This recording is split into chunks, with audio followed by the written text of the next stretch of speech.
성호경하고 시작합시다. 같이. 성부와 성자와 성령의 이름으로 아멘. 1. 한 분이신 하느님을 흠숭하여라. 2. 하느님의 이름을 함부로 부르지 마라. 3. 주의를 거룩히 지내라. 4. 부모에게 효도하여라. 5. 사람을 죽이지 마라. 6. 간음하지 마라. 7. 도둑질을 하지 마라. 8. 거짓 증언을 하지 마라. 9. 남의 아내를 탐내지 마라. 10. 남의 재물을 탐내지 마라. 성부와 성자와 성령의 이름으로 아멘. 네, 오늘은 10계명을 이제 기도로 했어요. 구약에서 10계명이고 신약에서는 예수님께서 우리에게 주신 계명은 사랑의 세 계명이에요. 그래서 요거 계명이 중요한데 여러분들은 집에서 사실 때 여러분 뜻이 어떤 것인지를 이렇게 살필 경우가 있죠? 여러분의 뜻이 무엇인가? 또 집에 살면서 여러분 아버지의, 어머니의 뜻, 의향 이런 거 좀 또 추구하고 찾으셨죠? 그죠? 예. 근데 꼭 집어서 아버지의 뜻, 어머니의 뜻 말씀해 주시면 참 좋은데 그렇지 않을 경우는 행동이라든가 이런 걸 보고 알아야 되잖아요. 그죠? 우리도 신앙인들도 하느님의 뜻대로 산다고 하는데 하느님의 뜻이 무엇일까? 바로 꼭 집에서 말씀하시면 10계명입니다. 구약에서 하느님의 뜻은 10계명이 전부라고 해도 과언이 아니에요. 네. 그래서 우리가 하느님의 뜻을 따라 산다는 것은 10계명을 지키는 거예요. 그래서 복음서에도 그렇고 너희들이 나를 사랑한다면 내 계명을 지켜라 이런 말을 하죠. 근데 이 10계명이 그거고 구약에서는 이것이 신약으로 넘어가면 예수님께서 사랑의 세 계명을 말씀하세요. 그 사랑의 세 계명이 뭐냐면 내가 너희를 사랑한 것처럼 제자한테 하는 말이에요. 내가 너희를 사랑한 것처럼 어떻게 하라고? 너희들도 나를 사랑하라고? 그러는 게 이게 이제 기본 비즈니스의 기본이잖아. 빠다제라고. 기브 앤 테이크. 그렇잖아. 안 그래요? 그죠? 예. 기브 앤 테이크, 테이크 앤 기브 이렇게 되는데 예수님은 그렇게 말씀하는 게 아니고 내가 너희를 사랑한 것처럼 나는 괜찮아. 그런 말은 없어. 그런 말 없는데 그렇게 해석을 할 수 있어. 나는 괜찮고 어떻게 하라고? 서로 사랑하라고. 서로 사랑하라고. 참 아름다운 말이죠? 근데 지킬 수가 없어. 너무 추상적일 수도 있단 말이에요. 그죠? 그래서 여러분들 그러는 것은 구약에서는 10계명이고 신약에서는 사랑의 세 계명인데 요거를 잘 여러분들이 보셔서 여러분들 기준을 삼아야 돼요. 그리스도교는 누구를 믿는 종교입니까? 예수 그리스도를 믿는 종교예요. 그러니까 예수님께서 하신 말씀을 여러분들이 이제는 처음이니까 여러 가지가 많지만 예수님이 하신 말씀을 토대로 해서 여러분들이 신앙을 고백하고 형성해 나가야 돼요. 여러분들이 제가 말씀드리는 교리는 참고하셔서 여러분들의 신앙을 쌓기를 바랍니다. 세상에는 많은 신앙을 이렇게 나눠주는 사람이 있어요. 뭐 저도 그분 중에 하나고 또 여러분 봉사하시는 분 선생님도 계시죠? 그리고 나중에 대부대모도 계실 거고 또 부모도 계실 거 다 있을 거란 말이에요. 그런데 그분들이 하시는 말씀과 모든 것은 그들 것이지 여러분 게 아니야. 그죠? 그러니까 여러분 참고하시고 여러분 거를 찾으세요. 예수님은 뭐라고 했냐? 구하라, 찾아라, 두드리라고 그랬어요. 내가 구하고 내가 찾고 내가 두드려야 내 신앙이 되는 거야. 예, 엄마하고 딸도 있지만 엄마 신앙이 있고 내 신앙이 있는 거예요. 그죠? 서로 도움을 같이 하면 좋죠. 그러나 좋은 신앙이라든가 좋은 그런 가치는 내가 찾고 두드리고 구할 때 내 기준이 생기는 거지. 안 그러면 늘 휘둘려. 누구한테 휘둘려? anybody한테 휘둘려. 그게 현실이에요, 현실. 그런 점에서 저는 여러분께 말씀드리고 싶은 것은 늘 예수님을 중심으로 해서 여러분들이 찾아가는, 물론 여러분들이 처음 교리 강의를 듣기 때문에 어떻게 보면 여러분들이 제 강의가 굉장히 뭐 인문학 강의처럼 편하게 들리지만 어떻게 보면 또 뭐 하라는 거냐 뭐 이렇게 또 꼭 집어주지 않기 때문에 어려운 게 있지만 이런 것이 사실 신앙을 살아가는 예수님의 방식입니다. 예수님은 제가 여러분에게 말씀드리는 것은 교회의 기존에 있던 방식을 탈피하는 거예요. 교회는 1965년 이후에 2차 바다원 공의회의 그런 정신으로 교회가 거듭나는데, 여러분 프란치스코 교황님 잘 아시죠? 프란치스코 교황님이 그렇게 늘 말씀하시는 거 저랑 똑같은 거예요.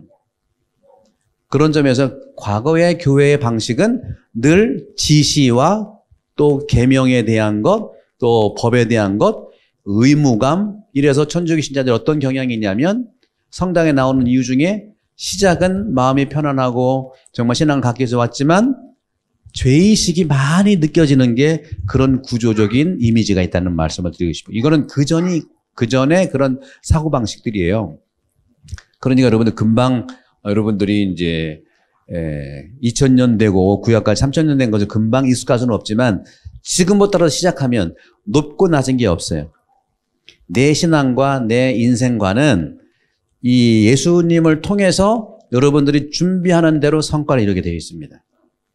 그러니까 그런 점에 여러분들이 여러분 스스로가 이런 여정을 통해서 여러분 노트를 마련하시고 이렇게 인생관에 대해서 주님을 중심으로 해서 형성해 나가시는 게 중요하다는 말씀을 드리고 싶은 거예요.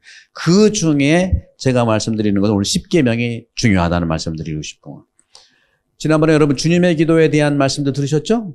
주님의 기도도 전반부와 후반부가 있어요. 10계명도 마찬가지예요. 전반부와 후반부가 있는데 되게 비슷해. 전반부는 주로 하나님에 대한 거예요. 그죠? 주님의 기도도 하늘에 계신 우리 아버지, 아버지는 거룩히 빛나시며 아버지의 뜻이, 아버지 나라가 오시며 아버지의 뜻이 하늘에서 같이 땅에 이루어지고, 이게 전반부잖아요. 그죠? 이거는 우리가, 지향점이 되는 거예요. 그렇게 살도록 초대하는 거기 때문에 너 했냐 안 했냐 그렇게 볼 수가 없어요. 10계명도 마찬가지예요. 1계명, 2계명, 3계명, 4계명까지도 그렇게 볼 수 있어요. 3계명까지는 하느님에 대한 거예요. 아시잖아요. 하느님을 흠숭하라. 하느님. 두 번째는 이름을 함부로 부르지 마라. 하느님 이름. 헌맹세 같은 거는. 그러니까 어떤 분은 그래요. 나를 안 믿어주는 것 같으니까 내가 하느님께 맹세, 대맹세, 내 말 믿어줘. 이렇게 하거든요. 뭐 나쁜 건 아닌데 그렇게 이름을 함부로 부르지 말라는 거예요. 자기 이익을 위해서 함부로 하느님에 대한 거를 하지 말라는 그런 부분인데, 세 번째는 주일을 거룩히 지내라. 여러분들 이제 주일 계속 교리하기 때문에 오시잖아요. 그죠? 거룩히 지내는 거. 이거는 하느님이 원하시는 바이고, 그럴 만한 이유가 있는 거죠. 그죠? 그러니까 여러분 주일 미사 빠지면은 죄라고 이런 거보다는 여러분 하느님 사랑에 대한 그 뜻으로 보시면 되고, 여기까지가 주님의 기도랑 비슷해. 4계명은 마지막 4계명 전반부에 부모에 대한 이야기, 부모에게 효도하라고 그랬어요. 그죠? 예. 지금 우리 꼬마가 부모한테 효도가 있어. 효도하고 있는 거예요. 막 떠들 때 엄마가 이렇게 하니까 가만히 있단 말이에요. 효도를 아주 여기서 배우는 것 같아. 비슷해. 그죠? 주님의 기도의 전반부나 10계명의 전반부는 다 하나님에 대한 부분들이에요. 아버지, 부모에 대한 거. 이제는 후반부가 이제 여기서부터 진짜 여러분들, 이게 정말 지키기가 어렵지만 이걸 지킬 때 여러분들 나도 인생도 피고 내 주변 사람도 행복해지고 그러는 거죠. 주님에게 대신 한번 말씀드렸죠. 4가지. 그죠? 양식에 대한 문제. 그죠? 양식은 어떤 거예요? 지금 양식에 대한 거. 지금 먹고 사는 게 중요해. 그 양식의 중심부가 하나님 말씀이죠. 그죠? 복음 말씀. 여러분 배우는 교리가 양식이고, 그다음에 먹는 거. 양식도 물질과 영적인 것이 같이 얘기하는 거예요. 예. 그리고 그 다음에 뭐예요? 어제의 문제는 뭐 용서하라는 거잖아요. 어제 어려움 때문에 용서 못한 거 용서하자는 거예요. 이게 용서. 그 다음에 뭐 유혹에 빠지지 말자고 하는 건 뭐 미래에 대한 거예요. 유혹에 내일 빠질 수 있으니까 빠지지 말게 하자는 거. 그 다음에 악에서 구하다는 것은 정말 빠졌을 때 구해달라는 거예요. 소리치라는. 물에 빠지면 헬프미 하는 것처럼 하라는 겁니다. 아주 현실적인 거예요. 이게 복음의 요약이에요. 근데 이것을 똑같이 이 10계명에서도 5계명부터 여러분 잘 보세요. 하나님의 뜻인데 5계명, 6계명, 7계명, 8계명, 9계명, 10계명이 있는데 비슷한 것까지 합치면은 사실은 5개가 아니에요. 보세요. 5계명은 뭐예요? 사람을 죽이지 말라야. 그죠? 6계명하고 9계명은 유사한 거예요. 6계명은 가늠하지 말라, 9계명은 남의 아내를 탐내지 말라는 거예요. 같은 계열로 볼 수 있어. 6계명. 그 2개죠. 7계명은 뭐예요? 7계명이 나오는 것은 여기서 뭐예요? 도둑질을 하지 말라는 거예요. 그죠? 이거하고 10계명하고 또 관련해 있어. 10계명은 뭐예요? 남의 재물을 탐내지 말라. 그러니까 7계명과 10계명이 같은 군으로 본다면 지금 몇 개가 나왔어요? 3개 나왔죠. 사람을 죽이지 말라. 간음하지 말라. 같은 계열로 9계명. 7계명은 도둑질하지 말라. 그죠? 8계명은 뭐예요? 거짓 증언하지, 거짓말하지 말라는 겁니다. 이렇게 봤을 때는 총 따지면 5계명, 6계명, 7계명, 8계명, 나머지 60은 같이 조합을 하지 4개가 중요하다는 거예요. 이것은 우리가 살면서 하나님의 뜻일 뿐만 아니라 우리를 스스로 지키는, 우리가 살아야 되는, 인간이면 인간으로서 살아갈 수 있는 길을 제시하는 겁니다. 그 길이 하나님의 뜻이라는 거예요. 그러니까 이 부분에서 우리가 많이 사람을 죽이지 말라. 우리가 사람 죽인 적 없죠, 그죠? 근데 뭘로 죽여? 말로 죽여. 굉장히 그런 것들이 많아요. 세 가지 걸 오죽했으면 우리 성당 앞에다가 인격 존중은 아름다운 마음의 말로 시작한다고 그랬을까요, 그죠? 특히 한국말들이 좀 그런 부분들이 있어요. 영어로 얘기하면 아주 나이스한데 한국말로 하면은 조금 노이스해. 노이스란 말이 있나 모르겠다. 그런 부분들에서 사람을 죽이지 말라는, 그런 점에서는 우리는 덜어 죽이기도 하고 죽이지 말라는 이 부분이 굉장히 중요한데, 사실 사람은요, 여기도 오늘 이제 뭐 의심을 버리고 믿어라고 오늘 복음이 얘기하지만 사람은 의심하는 존재예요. 그렇게 의심을 해. 저도 의심을 많이 할 수 있어요. 그죠? 많이 빠지면 이 사람들이 왜 빠졌지? 하고 걱정하면 되는데 혹시 성당에 안 나오려고 그러나? 하고 걱정이 심해지면 그 의심이 되는 거야. 그죠? 인간은 의심할 수 있는 존재예요. 예수님이 그랬잖아요. 잘 보셔야 돼. 그러니까 예수님 말씀을 잘 봐야 돼요. 나름대로 보면 안 돼. 의심을 버리라고 그랬지 의심하지 말라고 한 게 아니잖아. 그렇죠? 우리는 의심할 수 있어요. 근데 의심이 목표가 아닌 거예요. 그죠? 의심을 통해서 의심을 뛰어넘어라, 그 소리입니다, 이게. 예수님의 말씀을 여러분 품고 하루에 하나라도 품고 하루를 살아보세요. 그러면 예수님의 말씀이 나를 움직인다고. 그게 아니고 그냥 딴 데 들었던 얘기들, 그죠? 건강도 딴 데 들었던 얘기보다는 명의를 찾아가서 얘기하는 것처럼 마찬가지라는 거죠. 그래서 의심이라는 것은 인간이 할 수 있는 거예요. 다만 그걸 통해서 의심을 이겨내고 믿자 이거야. 이게 상당히 중요하다는 그런 것처럼 우리도 여기서는 우리가 사람을 죽일 수 있는 부분들이 있어요. 육적으로는 죽일 수 없지만 영적으로 죽일 수 있고, 그죠? 언어로 죽일 수 있고 그런 거요. 그걸 하지 말라는 겁니다. 그렇지. No. 뭐 잘했어. No 하면 돼. 그래서 누가 날 죽일 것 같으면 방어를 해야 되잖아. 그죠? 마찬가지예요. 누가 나에게 죽일 것 같이 달려들지는 않지만 계속 말로 이렇게 공격하면 내가 죽잖아. 그럴 경우에는 방어해야 돼. 험담으로 나를 자꾸 공격할 때 아주 나이스하게 할 수 있으면 좋지만 나이스하게 아니다 하더라도 험담을 중단시켜야 돼요. 나한테 하는 것뿐만 아니라 다른 사람한테 할 경우에는 잘해야 되지만 어쨌거나 험담을 중단시켜야 된다는 걸 얘기하는 거예요. 굉장히 많아요. 그래서 이게 제가 학교에만 있을 때는요, 우리 신학생들이 누굴 죽이겠어요? 아니면 무슨 거짓말 하겠어요? 남의 아내를 탐내겠어요?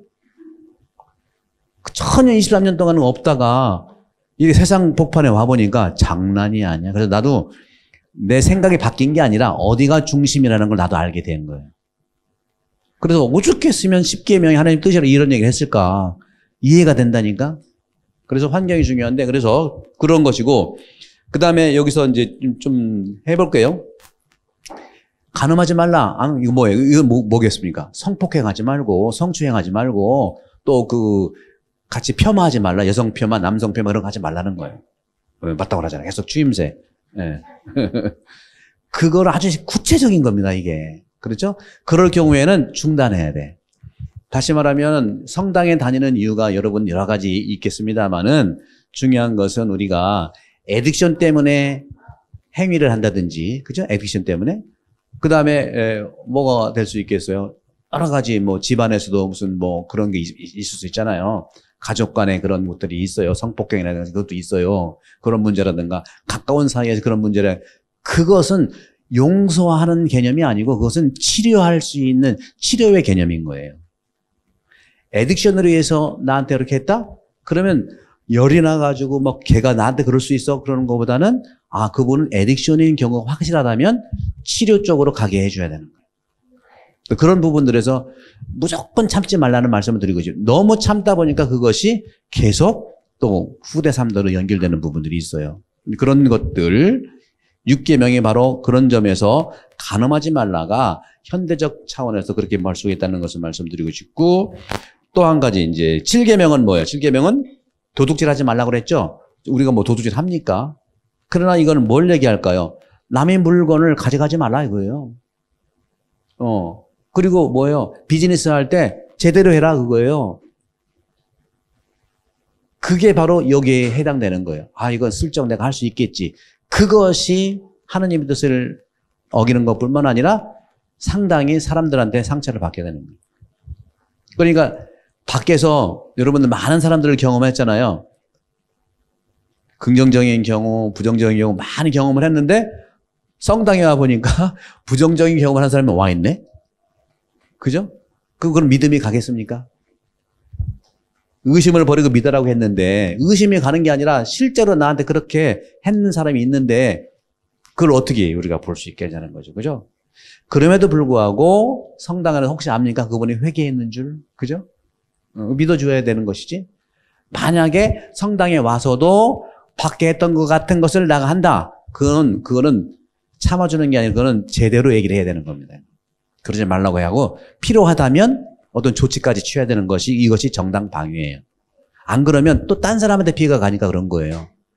굉장히 이것이 식별력이 중요한 거예요, 여러분들. 그래서 그런 점에서는 이 10계명이라고 하는 것이 단순히 계명이 아니라 아까 말씀드린 대로 물건 뺏지 말고 비즈니스 제대로 하고 세금 낼 거 제대로 세금을 내고 뭐 이런 거예요. 그런데 사회 악 같은 게 있어. 사회 구조적인 악. 그거는 그거대로 또 사회적 차원에서 공동선을 위해서 교회 전체가 해나가는 것이 있어요. 그런 부분은 교회에서 뭐 낙태 문제라든가 또 어떤 여러 가지 이제 구조적인 악에 대한 것들이 있다면 교구 차원을 한다면 거기 같이 동참해 주는 것이 사회 악에 대해서 우리가 말씀드렸던 이 7계명을 공동 대응하는 거라는 말씀 드리는 거죠. 살인하지 말라. 이거 뭐예요? 낙태를 밥 먹듯이 하면서 그러면 성당에서 이런 데서 낙태 반대 운동하면 그거 참여하는 게 바로 이 아까 말씀드렸던 5계명에 대한 대응인 거예요, 우리가. 하나님 뜻대로. 이런 것들을 정확하게 보면서 여러분들이 한 발 한 발씩, 왜 이것들이 다 우리 주변에, 내 안에서 이루어지는 일이기 때문에 그렇습니다. 보호하기 위해서. 그 다음에 보십시오. 그 다음에 이제 8계명. 8계명. 뭐죠? 거짓 증언을 하지 말라. 이거 뭐예요? 거짓말 하지 말라는 거죠.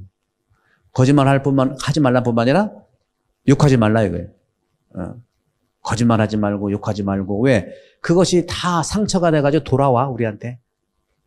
그런 쪽에서 그래서 내가 항상 말씀드리는 게 내가 확인하지 않고 내가 확실하게 본 것이 아니면 말을 하지 말자. 근데 우리 이렇게 큰 공동체는요, 말들이 상당히 내가 안 본 말들이 어떻게 나와 있냐면 너만 알고 있어 그래서 다 나와 있어. 요즘은 많이 나아졌겠지만 저도 한국에서 이렇게 참 재밌는 거, 이거는 뭐 꼭 여러분들 오해를 하지 마시고 어디 이제 관공서 같은 데 가면은 뭐를 하러 가요. 비자 같은 거 있으면 비자가 가면은 모르니까 이제 물어봐서 이쪽 창고에 가래. 이쪽 창고에 가면은 막 이야기하면 우리는 그거 담당한 게 아니래. 어디로 가야 돼요? 모르겠대.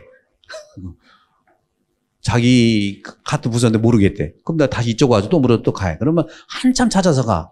그러니까 자기 일에 대해서 확실한 건 좋은데 관련된 거에 대해서 모르겠다는 말을 요즘은 안 그럴 거예요. 그런데 그 관공서 뒤에 있는 예를 들어서 XY 엄마가 바람난 건 다 알아. 그걸 다 알고 또 안 좋은 얘기는 다 알고 있어. 그것도 카더라 통신으로 소설을 써대가면서. 이런 것 때문에 사실은 이 8계명이 거짓 증언하지 말라고 그런 거예요. 우리가 대놓고 사기를 치겠습니까? 확실하지 않은 말, 그래서 이것들이 분열의 씨앗이 되는 거예요. 그래서 그런 점들을 이제 말씀드리고 싶고, 그 다음에 여기서 이제 8계명까지 9계명은, 10계명은 이제 비슷한 부분이 있는데 또 한 가지는 우리가 이제 술에 대한 부분들이 있어요. 이거는 이제 모든 사람들은 해당되는 건데 이걸 따진다면은 이것도 어느 계명에 들어갈 수 있긴 있겠어요. 애딕션과 관계되는 건 요즘에는 애딕션들이 많으니까 이 애딕션과 관계돼서 술을 취하되 우리 천주교는 술을 하긴 하지만 술을 먹되 취하지 말고 많이 취하지 말고 그다음에 취한다면은 그다음에 취해서 막 하는 게 뭐라 그랬어요? 예, 뭐 주사라고 하고 그러는데 주사가 뭐 높낮이가 얼마나 있는지 모르지만 행패 부리지 마라. 우리는 어떻게 술 먹고 한 거에 대해서는 관대한 경향이 있어요. 법도 그렇고. 근데 한국도 많이 달라졌어요.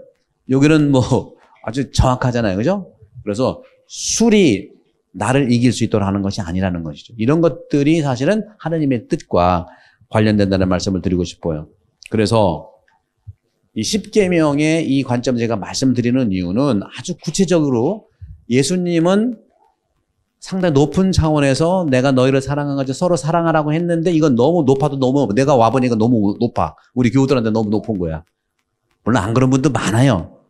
그런데 이 구약의 십계명은 철저하게 하나님의 뜻을 하기 위해서 내가 갈고 닦지 않고서는 의심을 버리지 않고서 늘 의심 속에 살 수밖에 없고 의심을 하다 보면은 소설을 쓰게 되고 소설을 쓰게 되면 그렇다는 거예요. 그냥. 그런 점들을 봤을 때 그런 점에서는 사람들은 이기적일 수 있어요. 뭐 나도 이기적일 때가 있거든요. 그렇죠? 나를 보호하기 위해서 그럴 수도 있는 거예요. 그런데 내가 이기적인 것도 있으면 남이 이기적인 거 뭐라고 하지 말자. 그거예요. 나도 이기적일 수 있는 부분이 있는데 왜 남이 이기적인 걸 뭐라고 하냐. 더군다나 내가 이기적인 것은 그럴 수 있는데 내가 이기적이라고 하는 것 때문에 어떤 때문에 남에게 손해 끼칠 권리는 없는 거예요.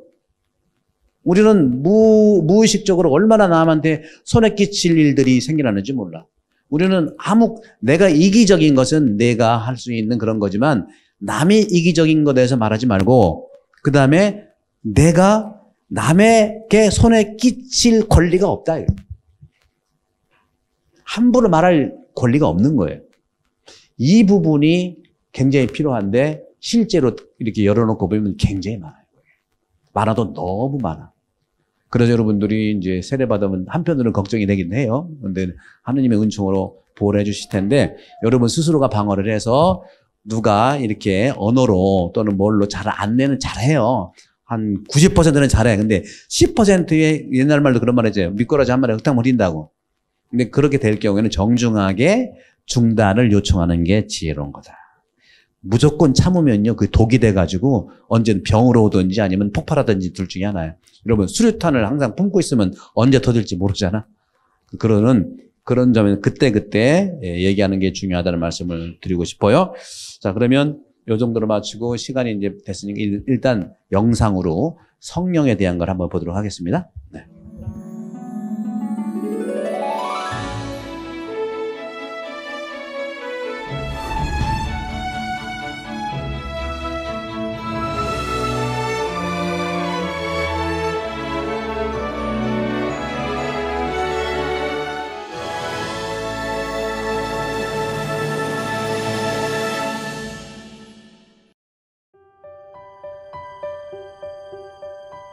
우리는 하느님을 어떻게 만나 배울 수 있을까요? 특별히 성부, 성자, 성령의 삼위일체 하느님 중에 어느 위격의 하느님과 가장 가까울까요? 성경을 통해 성부 하느님과 성자 하느님은 어느 정도 만나고 알 수 있습니다. 그 말씀을 잘 따르진 못해도 말입니다. 하지만 성령 하느님을 생각하면 어떤 분이실지 약간은 어렵습니다. 딱히 말씀이 많으신 것 같지도 않고 교회 안에 머물러 계신다는데 꼭꼭 숨어 계신지 찾기가 그리 쉽진 않은 것 같고 그럼에도 가까이, 아주 가까이 계신 것 같고 그래서 오늘은 성령 하느님, 성령에 대해 살펴보도록 하겠습니다. 성령은 거룩한 하느님의 영입니다. 마치 바람과도 같아 눈으로 볼 수 없고 느낄 수만 있을 뿐입니다. 그래서 성령은 바람과 물, 불꽃의 모양으로 표현하기도 하고 구름과 빛, 비둘기의 모양으로 나타내기도 합니다. 하지만 성령은 언제나 우리 곁에 머무르시며 우리를 보호해 주시고 그리스도를 닮을 수 있도록 이끌어 주십니다. 성경에서 우리는 극적인 순간에 함께 하시는 성령을 만납니다. 가브리엘 천사는 마리아에게 하느님의 놀라운 계획을 전해줍니다. 그리곤 어떻게 그런 일이 가능하냐고 묻는 마리아에게 이렇게 대답합니다. 성령께서 너에게 내려오시고 지극히 높으신 분의 힘이 너를 덮을 것이다. 성령은 또 예수님 곁에 머물면서 하느님의 계획을 함께 이루십니다.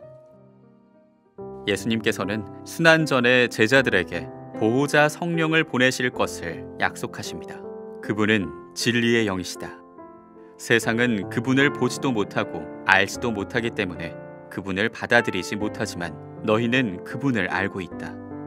그분께서 너희와 함께 머무르시고 너희 안에 계시기 때문이다. 보호자, 곧 아버지께서 내 이름으로 보내실 성령께서 너희에게 모든 것을 가르치시고 내가 너희에게 말한 모든 것을 기억하게 해주실 것이다.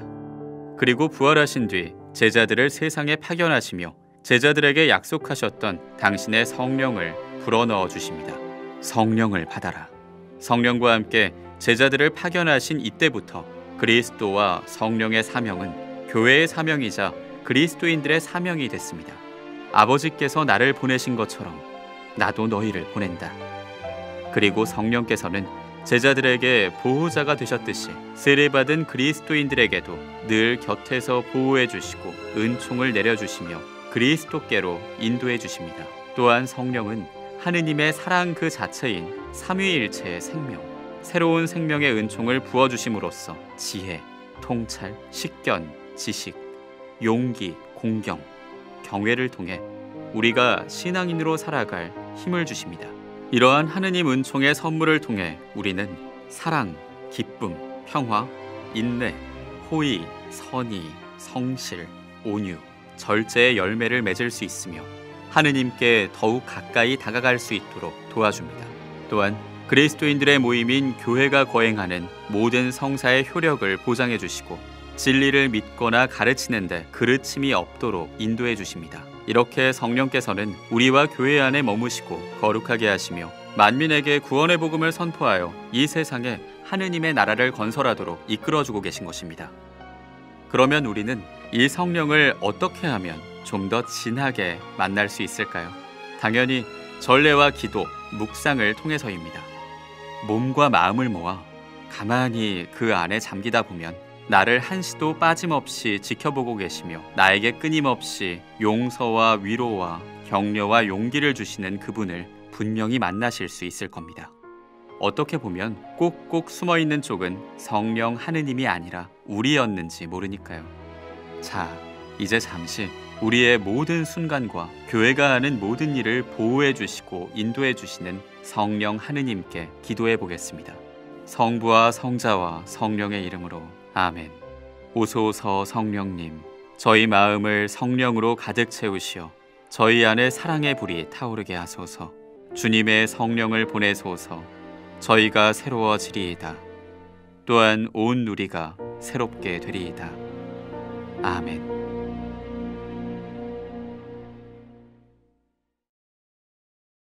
네.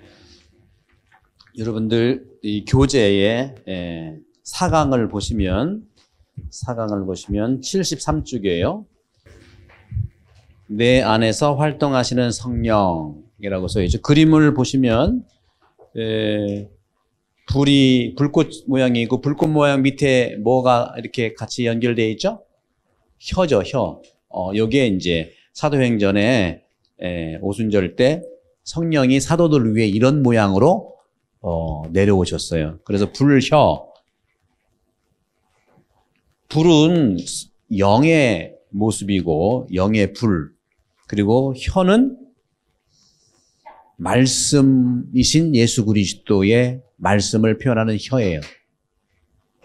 그래서 더불어 움직인다는 거죠. 여러분께 오늘은 4강 성령에 대한 말씀을 드리지만 성령 혼자 활동하시는 것이 아니고 성령을 우리가 얻게 되고 받게 되면 당연히 하느님을 더 가까이 그리고 예수님을 더 잘 알도록 함께하는 영이에요. 그러니까 성령은 뭐냐? 나 자신이 드러나지 않으면서 예수님을 드러내는 분이라는 거예요. 우리도 살다 보면 성령 같은 존재들이 있어요. 자신은 드러나지 않으면서 그 모임이 잘 되도록 뒷바라지 하는 분이 있어요. 그 사랑 중에 사랑 아니겠어요? 성령은 그런 분이라는 거죠. 그래서 그 성령이 내 안에서 움직이시는 하느님이시다 하는 거죠. 그래서 75쪽을 보시면 성령의 어원이 있는데 이런 부분을 여러분이 읽어보세요. 성령은 히브리 말로 구약 성경에 루아흐에서 숨, 바람 이런 뜻으로 드러나고 그래서 아담을 만드신 다음에 코에다가 루아흐 성령을 불어넣은 거예요. 바람을 불어넣었다는 거죠. 따라서 여러분 바람은 안 보이지만 바람 없이 살 수 없잖아요. 여러분도 성령은 어떻게 느끼십니까? 성령은 숨을 쉬고 있는 한 성령은 여러분과 함께하는 거 어떻게 바람으로. 숨을 쉬는 것 자체가 성령께서 함께 하신다. 그래서 숨이 바로 성령이다. 그래서 물에 빠진 사람도 인공호흡을 해야만 숨이 들어가서 살아나잖아요. 그죠? 따라서 우리를 생기 있게 하는 것은 바로 바람이신 성령이시다 하는 거고 신약 성경으로 와서 이 루아흐라는 바람이 푸네오마라는 용어로 썼는데 푸네오마는 또 영이란 뜻이에요. 영. 영도 똑같아요. 바람, 불다, 바람을 넣어주다 하는 그런 뜻이 있습니다. 거기 앞에 홀리, 거룩한이라는 걸 써서 성령 하는 거예요. 거룩한 영. 76쪽을 보시면 76쪽의 세 번째 줄에 그리스도인으로 산다는 것은 그 목적이 성령을 획득하는 믿음의 삶이다. 여러분들은 세상 창조 때에 하느님께서 말씀과 성령으로 세상을 만드셨기 때문에 이미 여러분 성령 안에 사는 거예요. 하지만 구체적으로 여러분들이 몸 안에 명시적으로 성령이 움직이는 그 순간은 세례 때예요. 세례 때 여러분들이 성부와 성자와 성령 이름으로 세례를 받으면 그 성령께서 여러분 몸 안에서 구체적으로 활동하신다는 것이죠. 지금은 여러분들에게 속에서 움직이시긴 하지만 여러분들이 그때 가면 더 확실하게 느낀다는 말씀을 드리는 겁니다. 중간쯤 보시면 고린토전서 12장 3절에 성령에 힘입어 말하지 않으면 아무도 예수 그리스도는 예수님은 주님이시다 말할 수 없습니다. 그러니까 여러분 이 한 가지는 꼭 기억하세요. 성령은 그리스도를 잘 알도록 믿도록 말해주는 하느님이시다. 따라서 여러분 그리스도를 더욱더 알고 믿고 만나려면 성령께 의지하시면 된다. 그런 부분들을 쭉 한번 읽어보시고 여러분 몇 쪽을 열어보시냐면 80쪽을 보시면 두 번째 단락 제2독서 성령 강림 대축일 날 읽는 제2독서인데 하느님께서 각 사람에게 공동선을 위하여 성령을 드러내 보여주십니다. 자신만의 능력을, 그러니까 각자는 자신만의 능력을 가지고 있는데 그 능력들을 공동체를 위해서 쓴다는 것이죠. 이것이 바로 성령께서 우리에게 주신 은사예요. 여러분들은 사랑하는 여러분 가족들에게 또 남편에게 부인에게 또 사랑하는 짝에게 어떤 선물을 주고 싶어요? 어떤 선물을 주고 싶어요? 당연히 상대방이 원하는 선물을 당연히 줄 수 있으면 줘야 돼 있죠. 근데 내가 줄 수 없는 걸 줄 수는 없잖아. 그걸 이해하고서 가장 하느님이 바라시는 것은 뭐냐면 하느님이 나한테 준 기프트, 하느님이 나한테 준 기프트를 바로 어퍼링하는 거예요. 내가 가지고 있지 않은 것들을 줄 수는 있어. 근데 그게 한계가 있어요.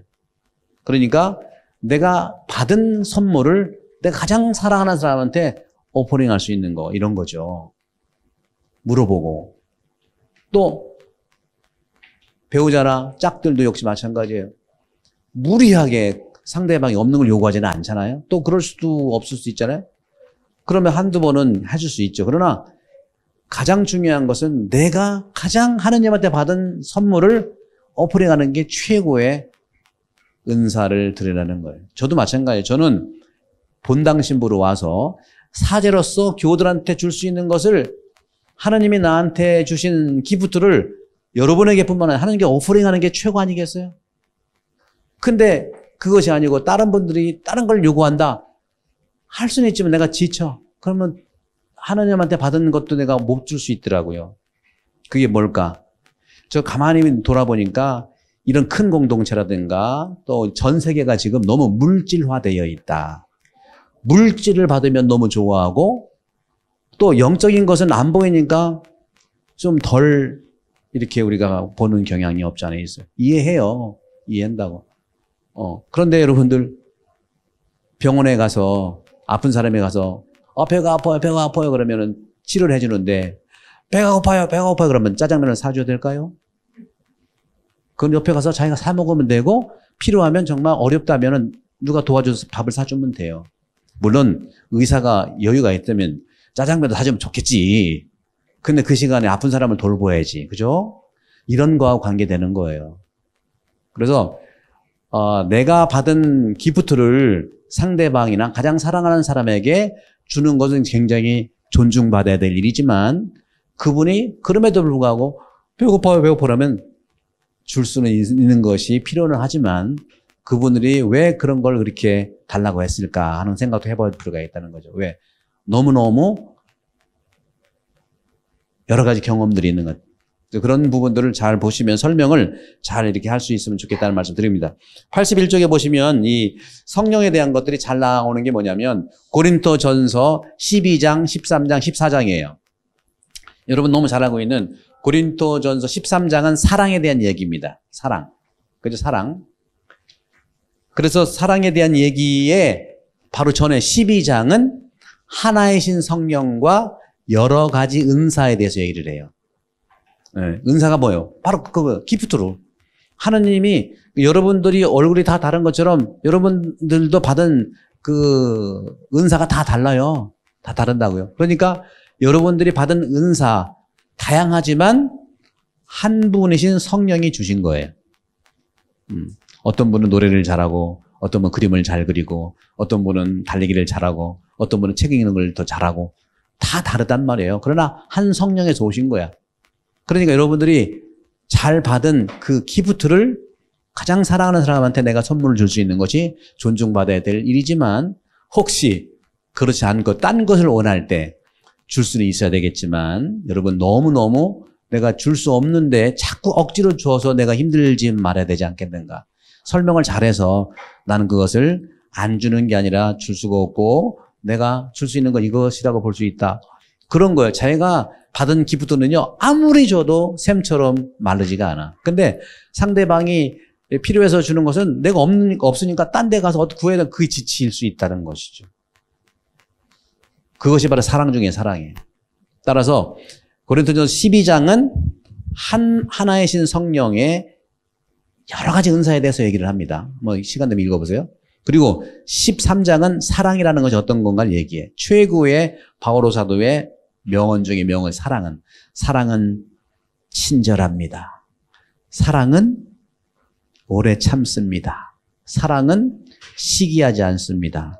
사랑은 뽐내거나 교만하지 않습니다. 줄줄이 나와 여러분들.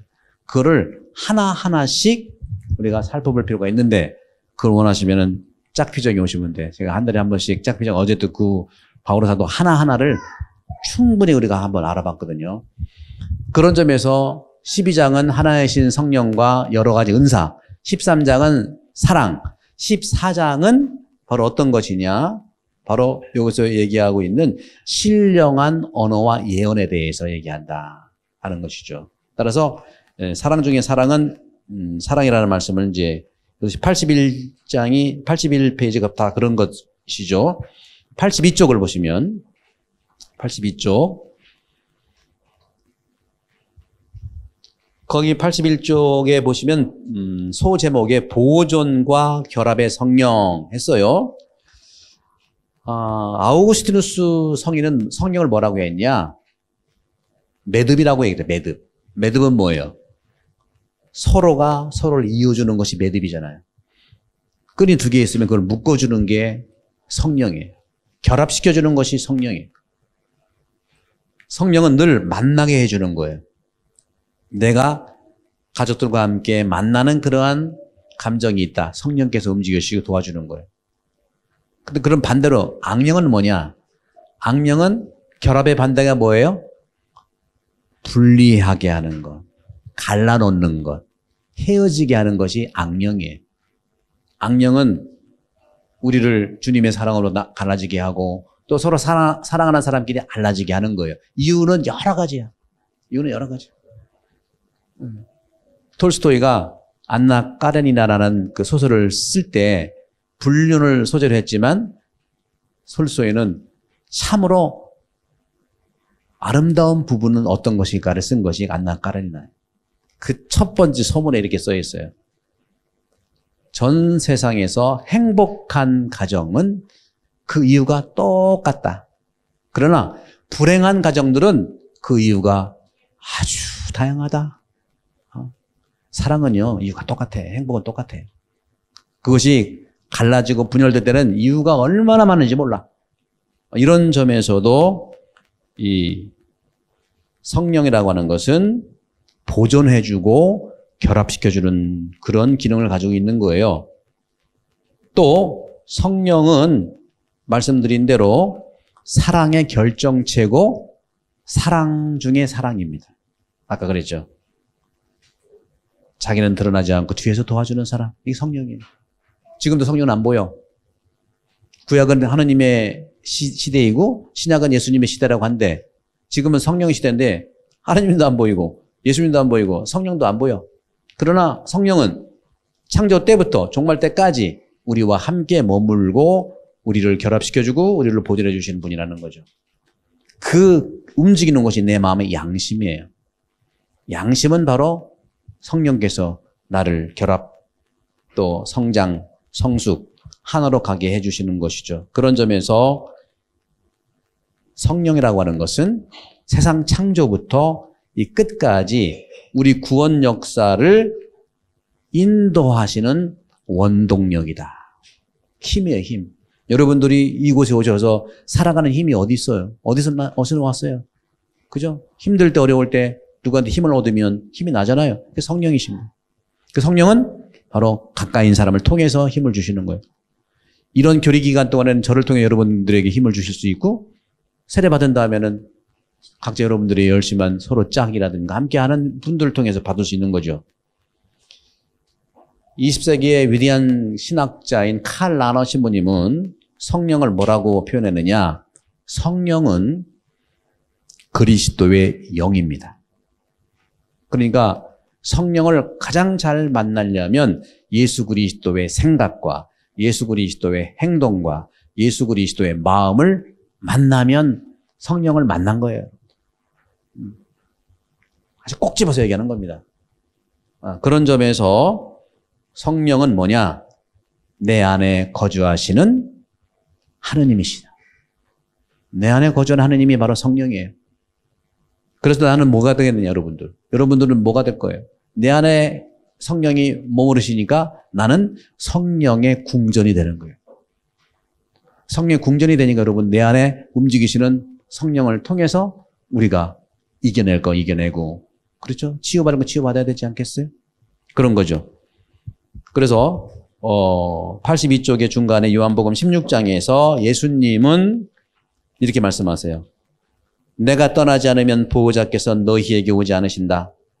하지만 내가 가면 그분을 너희에게 보내겠다 하며 파라클리토스, 우리의 변호자, 위로자 하신 성령을 보내신다고 하셨어요.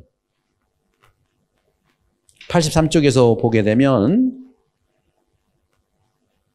하지만 분리하는 삶, 분열시키는 것은 성령이 아니고 악령이 하는 일인데 악령은 우리를 분리하고 이간시키는 거. 어떻게?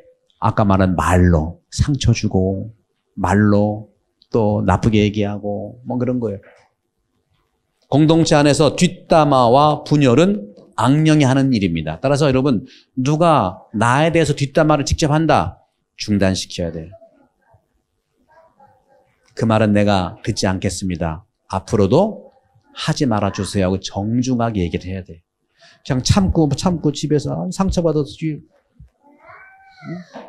그리고 남에 대해서 얘기할 때 특히 확인되지 않은 남에 대해서 얘기할 때도 중단시켜야 돼요. 그래야만 이 성전은 많은 사람들이 와서 서로 일치하고 하나가 되는 거예요.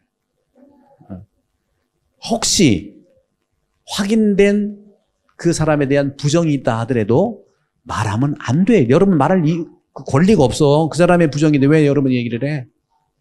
그렇잖아요. 아까 얘기했잖아요. 관공서에 지금 안 그랬지만 자기 일 아닌 건 모르는데 뒷집에서 바람 난 건 다 알잖아. 그죠? 그런 것들은 우리가 참 조심해서 해야 할 필요가 있다는 말씀을 드리고 싶은 거죠. 따라서 성령은 우리를 진정으로 만나게 해주고 결합해주면서 보존과 결합하는 삶을 토대로 해서 공동선이 형성되네. 그래서 공동선이 형성된다는 것이 그 국가적인 그러한 단계에서 복지사회냐 또 믿음이 가는 사회냐 그런 걸 우리가 볼 수가 있는 거예요. 따라서 그런 점에서는 성령은요 영적인 지성이라고 말할 수 있어요. 아까도 우리 영상에서 나왔죠? 바로 성령을 받으면 성령 칠은도 있지만 중요한 것이 하나가 식별에 대한 것도 있어요. 식별, 지혜가 있고 용기가 있고 그런 것들이 많이 나오죠. 따라서 바실리오 성인이라고 3, 4세기의 카바도키아 교부신데요. 그분은 뭐라고 했냐? 성령은요 우리를 도와주는 분이면서 동시에 주님의 몸과 불과 분의 관계가 되는 것이 성령이다. 여러분도 이제 세례 받을 때 기름을 바를 거예요. 기름은 제가 여러분들의 예비자 성령도 바르고 그 다음에 축성 성령도 바를 텐데 그 도유라고 도유. 기름을 바르는 그 순간 여러분들은 주님과 떨어질 수 없는 성령께서 이어주는 매듭으로서 불과 분의 관계가 된다는 그런 축성을 받게 될 것입니다. 87쪽을 보시면 87쪽에 소제목에 성령은 그럼 어떤 모양으로 움직이느냐? 사랑으로 움직이고요. 거룩함으로 움직이고 에너지로 움직인다. 에너지로. 쭉 읽어보시고 맞은 87쪽의 마지막 줄에 보면 고요함과 거룩함이 성령의 상징이고 성령은 소란스러운 곳에서는 잘 느끼지 못하고 88쪽이죠. 찬미와 찬양은 아름다운 것이지만 계속된 찬미와 찬양은 시끄럽게 들릴 수도 있다. 고요한 찬양이 중요해요. 고요한 찬양. 기쁨의 찬양이 당연히 필요한 것이죠. 그런 점들을 좀 보시고 이제 성경에서 나온 성령을 간단하게 말씀드리면요. 구약에서는 명시적으로 성령이란 말은 없어요. 그러나 하느님의 영이란 말은 많이 나와요. 그게 이제 성령이에요. 하느님의 영. 또 그리고 바람이라든가 비둘기 모양이라든가 여러 가지 구름으로 표현되는 것이 성령의 상징이고 따라서 이 성령께서는요. 구약에서 예수님을 준비한 하느님이세요. 예수님을 준비한 하느님. 그리고 신약에 와서는 그 성령이 예수님을 인도하는 거예요. 예수님을 인도하셨고 그 다음에 예수님께서 부활하신 다음에는 성령이 또 예수님을 또 따라가. 참 성령은 무슨 칠면조처럼 말이죠. 보세요. 성령은 구약에서 예수님을 준비했어요. 그 다음에 신약에 와서는 예수님을 인도해. 동행하고 인도해. 그 다음에 예수님이 부활한 다음에는요. 부활하신 예수님을 따라 성령은 또. 한 번 인도했으면 자기가 왕노릇 해야 되는데 그런 것들이 어떻게 나타나느냐. 어느 교장 선생님이 그 학교에 교장으로 근무하다가 퇴직한 다음에 그 학교에 소사하는 거랑 똑같은 거예요. 성령과 같은 역할을 하는 거라는 거죠. 근데 교장으로 했다고 해서 끝까지 교장이 아니잖아요. 이런 것들은 뭐 우리나라에도 그런 예들이 많이 있고요. 또 워싱턴 대통령이 그렇게 했다잖아요. 그죠? 대통령 그만둔 다음에 그러니까 대통령이 오셨습니까? 하니까 나 본래 농부인데 그냥 대통령 하다가 다시 왔기 때문에 난 농부다. 그냥 농부다. 이런 문화와 이런 것들이 그 기본적인 성경 안에서 그리스도의 가치를 가지고 있는 겁니다. 그런 점에서 우리가 말씀드릴 수 있고요. 89쪽의 마지막 그 소제목에 보게 되면 기름 부음이라고 하는 것은 아까 하느님과 나를 일치시켜주는 거라고 그랬죠? 불가분의 관계, 예수님의 몸과 나를 일치시켜주는 것이 기름 부음인데 바로 일치와 친교의 용이라는 건데 구약에 그런 것들이 많아요. 왕이라든가 예언자 사제들에게 기름을 붓는 것도 바로 그런 점이에요. 하느님의 뜻대로 하느님의 영을 받아가지고 백성에게 하느님의 말씀을 선포해라. 예언자는 하느님의 말씀을 선포하면서 백성들을 하느님께 인도하는데 백성들은 말을 듣지 않으니까 예언자를 죽이고 막 그러거든요. 예언자가 죽임을 당하지만 하느님께 안내하고자 하는 기름 부음을 받은 예언자라는 거예요. 오늘날의 예언자가 바로 필요하다는 측면도 됩니다. 91쪽에 보면 아까도 말씀드린 것처럼 주님을 준비하고 동행하며 따르는 영. 그렇죠? 사랑 중에 사랑이에요. 내가 이렇게 구약 전체 준비했는데 그 자리를 예수님한테 이렇게 양도한다는 게 쉬운 일이 아니거든요. 또 부활한 다음에는 또 성령은 또 예수님을 또 따라다녀. 뭐 이런 거죠. 부활하신 후에도 성령께서 예수님을 추종한다. 말씀드리고 싶고 92쪽에 보시면 오늘 복음에 여러분 이제 미사, 저는 오늘 미사를 하지 않고 이제 오늘 구역장님들하고 오늘 피정을 하러 가서 이제 못 하는데 오늘 복음이 제자들이 덜덜덜 떨고 있는데 예수님이 쑥 들어오셔가지고 평화가 여러분과 함께하고 주세요. 성령을 받아라 하고 얘기를 해요. 문이 다 닫혀있는데 왜 쑥 들어오느냐? 바로 스피리추얼 바디를 가지고 있기 때문에 그렇다. 우리는 피지컬 바디예요. 우리는. 그죠? 우리는 육체적인 몸을 가지고 있지만 예수님 부활하신 분은 영체, 스피리추얼 바디, 영적 몸이 부활한 몸이기 때문에 또 예수님께서 그렇게 말씀하시죠. 여러분들 우리가 인생 살면서 상처를 많이 받잖아요. 예수님도 상처를 엄청 받았어요. 십자가의 상처뿐만 아니라 그죠? 찔리고 그래서 오늘 토마스가 눌러보지 않고 안 믿기 때 그러니까 예수님이 뭐라고 그랬어요? 의심을 하지 마라 하는 게 아니라 의심을 하긴 했는데 그걸 내려놓고 믿어라 한 것이죠. 예수님은요 자기가 받은 상처, 찔린 상처, 모욕받은 상처 그 모든 것을 다 가지고 무덤에 들어간 거예요. 그리고 부활할 때에도 그 상처 그대로 해서 나왔어요. 부활했다고 상처 없어지는 거 아니에요. 그것이 바로 예수님의 치유 방법이에요. 그 상처를 보고 이제는 오해와 죽음의 상처가 아니라 부활의 상징으로 바뀌는 겁니다. 이런 점들이 우리에게는 필요한 거죠. 93쪽에 소통의 영과 성화의 영도 있어요. 요거 좀 읽어보시고 여러 가지 이제 그 성령이라는 것이 한 번에 다 할 수 있는 부분들이 많이 부족하지만 여러분들이 가톨릭 교회 교리서 요거를 강의했던 유튜브가 가톨릭 책방이나 우리 성당 유튜브에 올라가 있으니까 4강을 한번 들어보는 것도 좋습니다. 여러분들이 충분히 들어보시고 이렇게 그래서 성령의 속성은요. 첫 번째 성령을 받은 사람들은 깨끗해지는 정화의 축복을 받는 정화의 영. 그것이 이제 93쪽의 마지막 단락에 있어요. 성령의 속성은 첫째로 성화. 즉 우리를 거룩하게 해주고요. 둘째로 정화.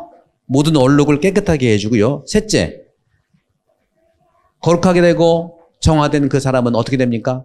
당연히 자신과 함께 공동체 일치하는 거잖아요. 부부면 부부끼리 일치하고 공동체면 가족끼리 일치하는 거. 일치의 그런 축복은 내가 정화되고 내가 거룩하게 된 선물인 것이죠. 그런 점에서 하느님처럼 우리가 영성화되는 것 이것이 바로 거룩하게 영성화되는 것이라고 얘기할 수 있겠습니다. 95쪽에도 이제 성령을 믿나이다 쭉 있는데 여러분 아까 다 말씀드린 거니까 읽어보시고 96쪽에도 성령의 호칭과 상징들이 있어요. 여러 가지. 특히 중간쯤 보시면 주님께서는 친히 성령을 진리의 영으로 부르셨다. 진리, 베리타스는 무게가 있는 말이고 생명에 담긴 말이에요. 그런데 바로 예수 그리스도의 영이 바로 진리의 영이라는 거죠. 여러분들 이제 다음번 5강, 6강, 아니, 이 교재로, 다음 7번, 8번 나가고, 다음에 이 교리 강의는 몇 번 걸쳐서 예수님에 대해서 말씀드릴 거예요.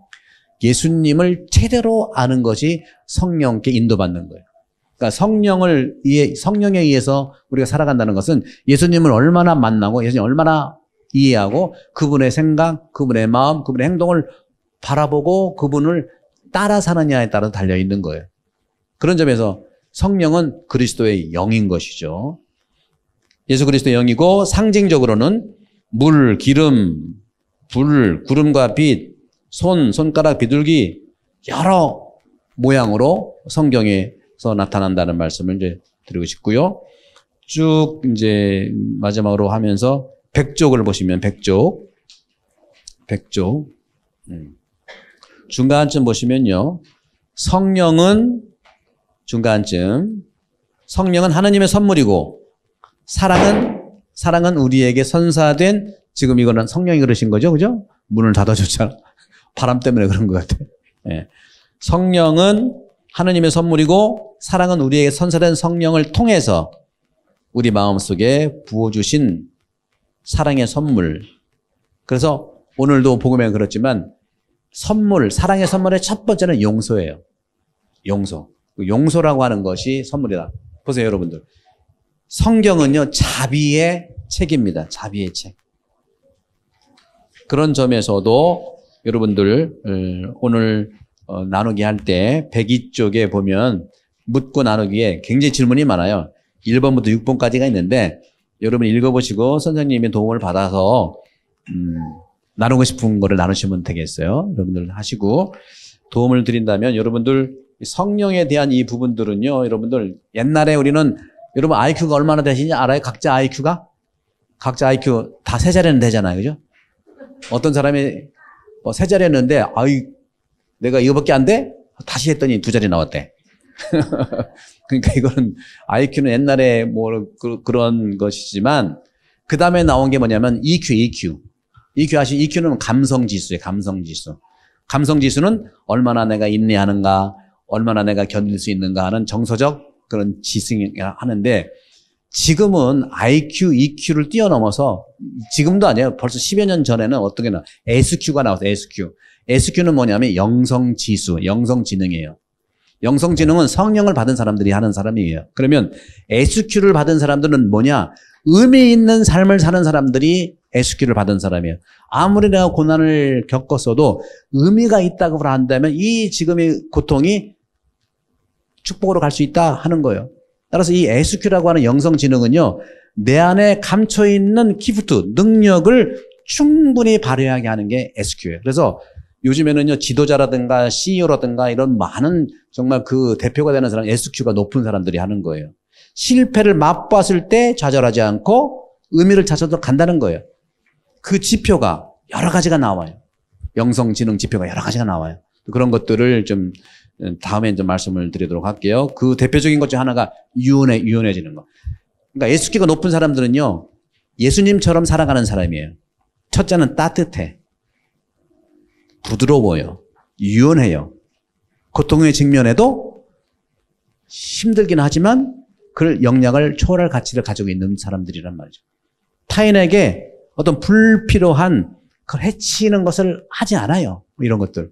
이게 SQ란 말이죠. 또 그런 것들은 이제 여러분께 더 말씀드리고 다음 시간에 SQ의 중요한 내용이라고 할 수 있는 예수님에 대해서 말씀을 드리도록 하겠습니다. 여러분 좋은 시간 되시고 영광송으로 마치도록 하겠습니다. 성부와 성자와 성령의 이름으로 아멘. 영광이 성부와 성자와 성령께 성부와 성자와 성령의 이름으로 아멘. 수고하셨습니다.